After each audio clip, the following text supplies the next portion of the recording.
Hey everybody, Pat Benage here, the evolution coach, creator of the 6-Week Shift and the Inner Path, and author of this inspirational blog, SoulTalk. And thanks again for joining me this week. What I'm going to talk about today, it's really more a practice that I think might be beneficial. I don't always do that with my SoulTalk. I try to talk about big picture stuff a lot of times, but this is more kind of meat and potatoes. Let's get into how do we apply this stuff, and how do we actually facilitate change in our own lives? Because it's not an easy process.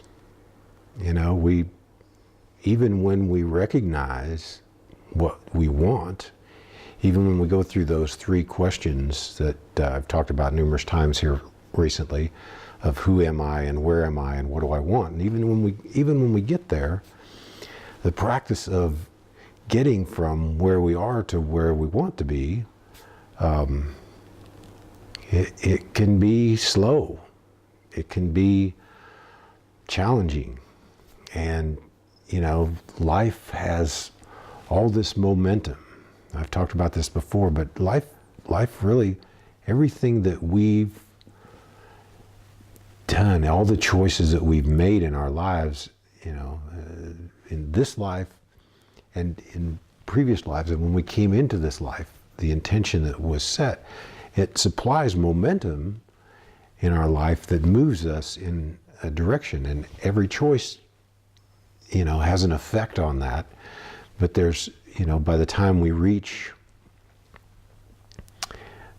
middle age, whatever that is, we've created a lot of momentum by the choices that we've made. And when we find ourselves in a place where we want to create some changes, when we want to change our experience a bit, we run into the challenge of altering our direction, and it requires a bit of force to do that, and consistently. So, I've talked about this before, but I use the example that sometimes we'll that momentum of our lives, it's driving us down the road, and we've gotten to that point where we're moving at like 100 miles an hour in a particular direction. And we realize that it's not the direction we want to go, and we want to change it like that. Well, if you're in a car and you're driving down the road 100 miles an hour, you are not going to make a quick U-turn. If you try it, you crash and burn. And so the maybe not the fastest, but in the long run, I think it might be the fastest and most efficient, most effective way, is to take it one step at a time. And I say this all the time, one step at a time. So 1 degree at a time, and with 180 changes, you've completely turned around. So it's little steps and little movement, but how do we accomplish that? How do we stay on track and keep that momentum from taking us off of that altered path? Because we've got a lot of momentum going this way, and if we shift it a little bit, it's still moving primarily that way. It might shift a little bit, but it's not. But there's a lot of momentum in our life that's wanting to shift it back. It's trying to shift us back to that direction that we've been going for so long.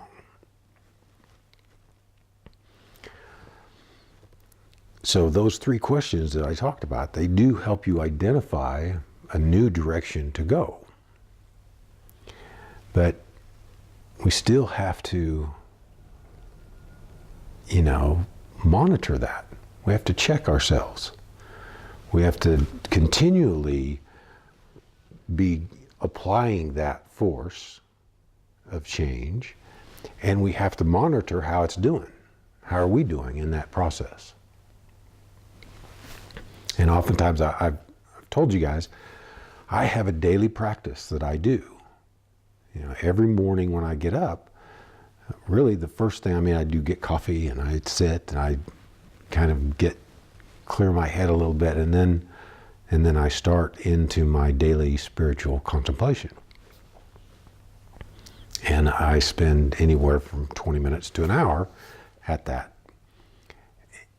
And that sets the tone for my day. It sets the tone, it gets me moving. It's that force that I apply to get me moving in the direction that I want to go. But as I go through my day, there are going to be things that are going to be applying,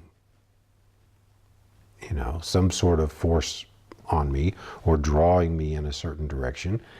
And so I can, during the course of the day, get shifted out of that mode. I can get shifted into a different direction. I can, if I'm not vigilant about it, if I'm not, being considerate and conscious about what's the choices that I'm making during the day, I could fall into old habits because there's a lot of momentum behind those old habits. And so those patterns can show up again.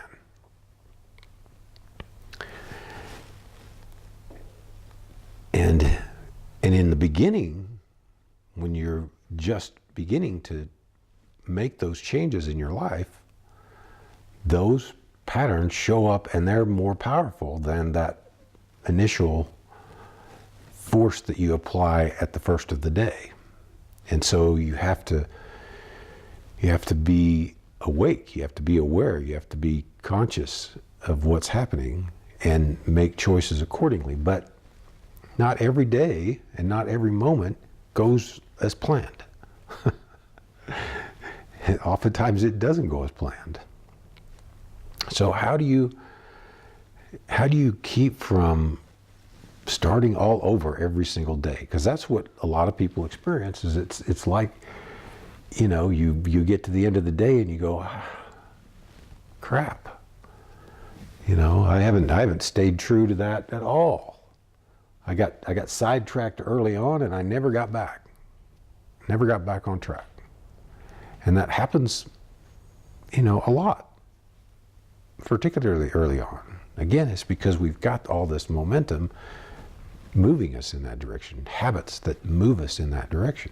And we haven't yet created a powerful enough energy behind the new habits to have them be stronger than the old ones. So, how do we manage to actually make progress instead of just moving forward, then backward, forward, just have that be back and forth? What I recommend and what works pretty well is to, at the end of the day, consider how your day has gone. Take just a moment at the end of your day to evaluate things and be careful not to be judgmental of it, because it's easy to get judgmental and get down on yourself because you didn't hold up your end of the deal. Instead, look at it like, okay, I had this intention, and what sidetracked me? What was it? Look at all of the different choices that you've made during the day that look at the ones that have gone well, that turned out exactly like you wanted it to, and also look at those ones that didn't. Those ones where you didn't match your intention with the choice that you made. And what caused that? What was behind that? What was going on? What distracted you? Whatever that was, just take a look at it and see and then look at, how could I have done that differently?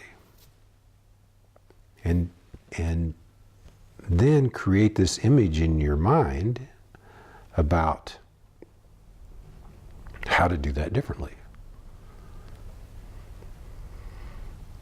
And then what happens when you do that, if you make that a practice, is that as those scenarios show up again or something similar, you notice it sooner.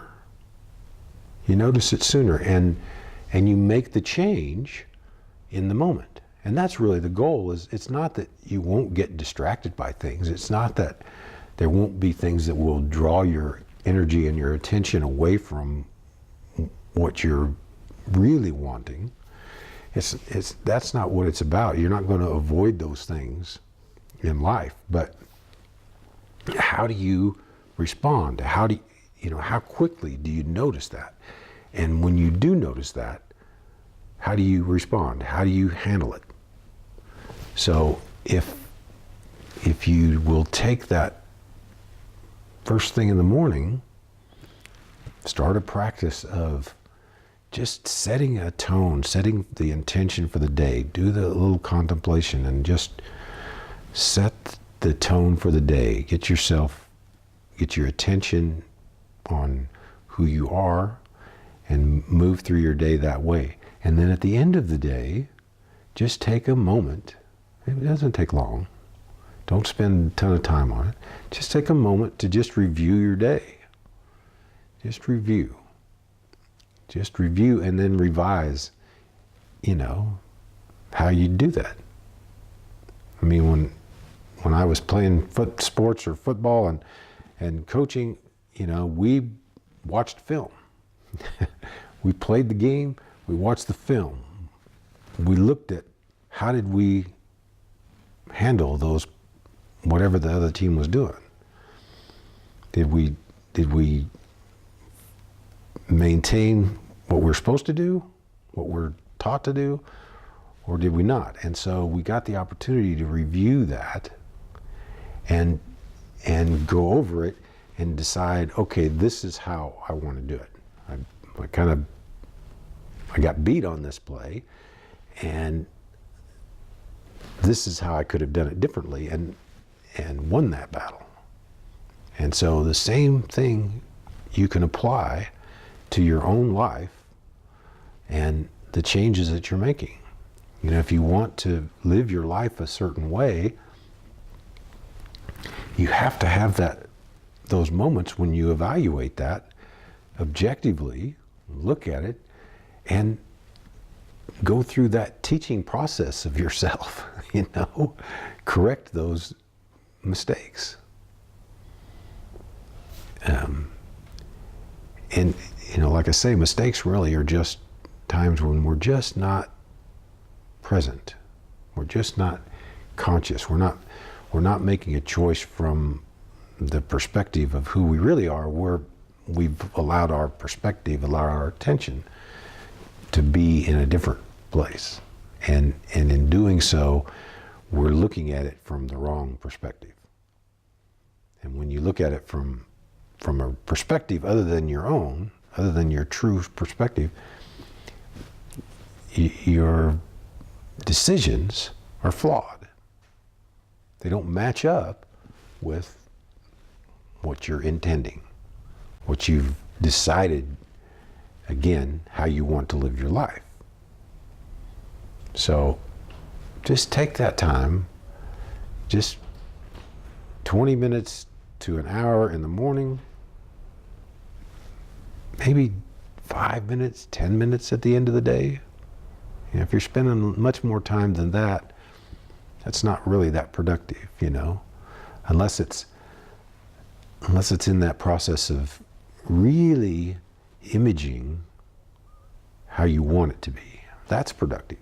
But don't spend time on critiquing what you did that you want to change.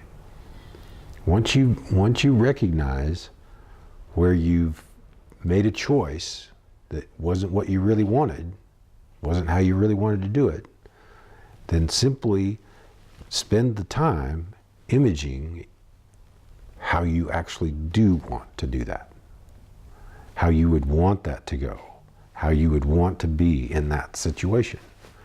That's the important part. That's the important part. We just notice when we're off kilter and correct it. Make that change. And what you'll find over time is that if you've done that, then pretty soon you're finding yourself noticing immediately when you even before you make that choice, you notice that you've lost your perspective a little bit, that you've allowed that to be drawn into something else, that you've put your attention on something other than your own truth. So thanks for joining me, and I hope that's beneficial for you. Again, if it is, just share that with a friend, share it on Facebook, Twitter, whatever. Make a comment below. I'd really like to hear what you think of that, and what if you've got any practices that you use that you've found to be beneficial. Put those in there. I'd love to hear. I'm always open to new ideas and new ways of doing things. Mine is just one way. So thanks again, and remember, live your life from the inside out. We'll see you next week.